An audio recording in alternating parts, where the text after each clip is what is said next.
ਸਦਨ 'ਚ ਰਾਹੁਲ ਗਾਂਧੀ ਦੇ ਵੱਲੋਂ ਦਿਖਾਏ ਗਏ ਪੋਸਟਰਾਂ ਨੇ ਸਿਆਸੀ ਗਰਮੀ ਨੂੰ ਹੋਰ ਵੀ ਵਧਾ ਦਿੱਤਾ ਹੈ। ਦਰਅਸਲ ਪੋਸਟਰ ਵਿਖਾਏ ਜਾਣ ਤੋਂ ਬਾਅਦ ਜਿੱਥੇ ਇੱਕ ਪਾਸੇ ਸਪੀਕਰ ਅਤੇ ਰਾਹੁਲ ਗਾਂਧੀ ਦੇ ਵਿੱਚ ਤਲਖੀ ਹੋਈ, ਉੱਥੇ ਹੀ ਵਿਰੋਧੀ ਧਿਰ ਤੇ ਸਰਕਾਰ ਆਮੋ ਸਾਹਮਣੇ ਹੋਏ ਤੇ ਇੱਕ ਦੂਜੇ ਉੱਤੇ ਵਾਰ ਪਲਟਵਾਰ ਵੀ ਹੋਇਆ। ਹਾਲਾਂਕਿ ਰਾਹੁਲ ਗਾਂਧੀ ਦੇ ਵੱਲੋਂ ਅਡਾਨੀ ਅਤੇ ਅੰਬਾਨੀ ਦੇ ਨਾਂ ਨੂੰ ਵੀ ਕੋਟ ਕੀਤਾ ਗਿਆ।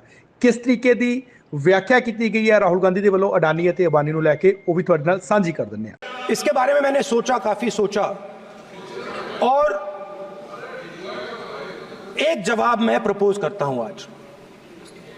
स्पीकर सर, हजारों साल पहले हरियाणा में कुरुक्षेत्र में एक युवा को, अभिमन्यु को 6 लोगों ने चक्रव्यूह में मारा था। 6 चक्रव्यूह में फंसाकर मारा था। सर, चक्रव्यूह के अंदर डर होता है, हिंसा होती है और अभिमन्यु को चक्रव्यूह में फंसाकर, ट्रैप कर 6 लोगों ने मारा। मैंने चक्रव्यूह के बारे में थोड़ी रिसर्च की और पता लगा कि चक्रव्यूह का एक दूसरा नाम होता है पद्मव्यूह, मतलब लोटस फॉर्मेशन। तो जो चक्रव्यूह होता है स्पीकर सर, वो लोटस के शेप में होता है, कमल के फूल के शेप में होता है। 21वीं सदी में सर एक नया चक्रव्यूह तैयार हुआ है स्पीकर सर, वो भी लोटस की शेप में है सर, और उसका चिन्ह प्रधानमंत्री जी अपनी छाती पर लगा के चलते हैं। सर, जो अभिमन्यु के साथ किया गया था, जो अभिमन्यु को चक्रव्यूह में फंसाया गया था, वही हिंदुस्तान के साथ किया गया है। हिंदुस्तान के युवाओं के साथ, हिंदुस्तान के किसानों के साथ, हमारी माताओं बहनों के साथ, स्मॉल बिजनेसेस के साथ, मीडियम साइज बिजनेस के साथ। सर, अभिमन्यु को 6 लोगों ने मारा था। उनके नाम द्रोणाचार्य, कर्णा, कृपाचार्य, कृतवर्मा, अश्वत्थामा और शकुनी। सर, आज भी चक्रव्यूह के बीच में 6 लोग हैं। सर, चक्रव्यूह के बिल्कुल सेंटर में, चक्रव्यूह में हजारों लोग होते हैं सर, मगर उसके बिल्कुल सेंटर में 6 लोग कंट्रोल करते हैं। तो जैसे उस टाइम 6 लोग कंट्रोल करते थे, वैसे आज भी 6 लोग कंट्रोल कर रहे हैं। चक्रव्यूह को नरेंद्र मोदी जी, अमित शाह जी, मोहन भगवत जी, अजीत डोभाल जी, अंबानी और अडानी जी कंट्रोल कर रहे हैं। प्लीज एक मिनट प्लीज। नहीं सर, बोलने दीजिए। हाँ, आप बैठिए। माननीय सदस्य, आप संवैधानिक पद पर हैं। आपके कई माननीय सदस्यों ने यहाँ पर मुझे लिख कर दिया है कि जो माननीय सदस्य का सदस्य नहीं है उसका नाम नहीं लें। आपने लिख के दिया है। नो, आपने क्या, आप उसकी पालना करना चाहते हो? स्पीकर सर, गलत। मैं माननीय एक मिनट, होल्ड ऑन।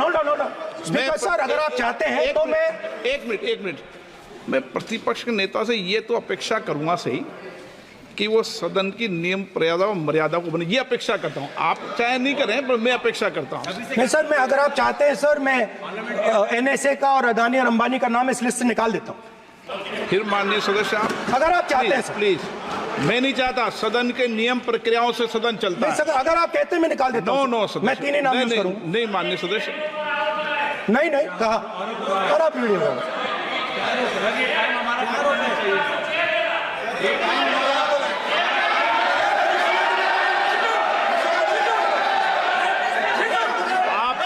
सब प्लीज, या आप समझाइए।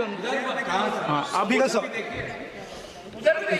Speaker sir, the Chakravyu that has captured India has 3 forces behind it. First is the idea of monopoly capital, that 2 people should be allowed to own the entire Indian wealth. So one element of the Chakravyuh is coming from the concentration of financial power. The second element, sir, मैं budget को explain कर रहा हूं sir, मैं आ रहा हूं, वहीं आ रहा हूं sir. So one element is financial power. The second element is the institutions, the agencies, CBI, ED, Income Tax Department of this nation, and the third is the political executive.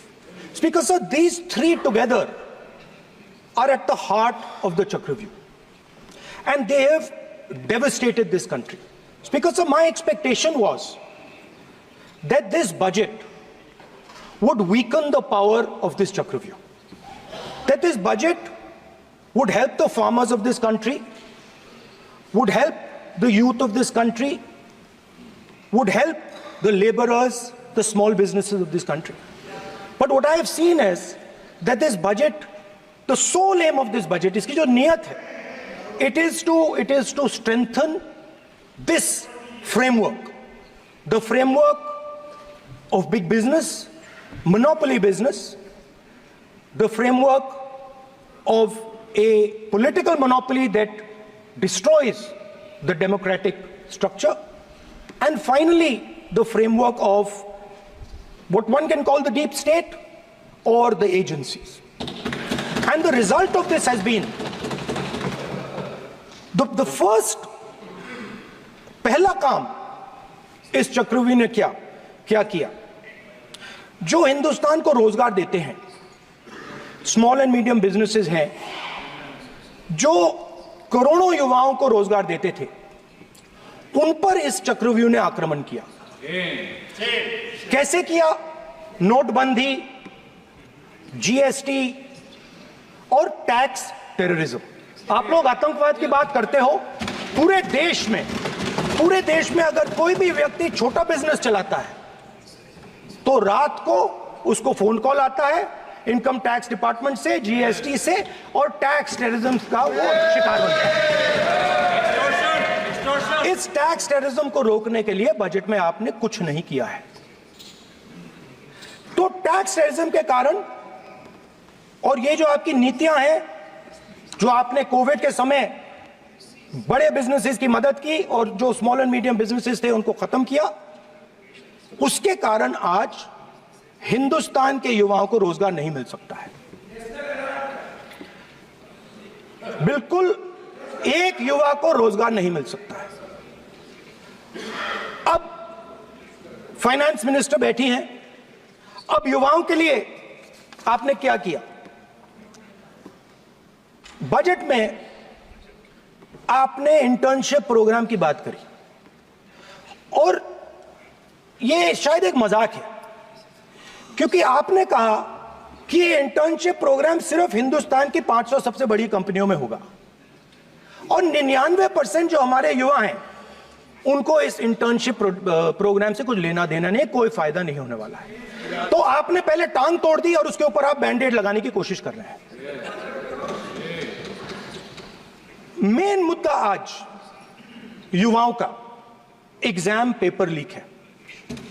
जहां भी हम जाते हैं, आपने बेरोजगारी का चक्रव्यूह बना दिया इनके लिए, और जहां भी हम जाते हैं वो कहते हैं देखिए बेरोजगारी है मगर पेपर लीक भी होता है.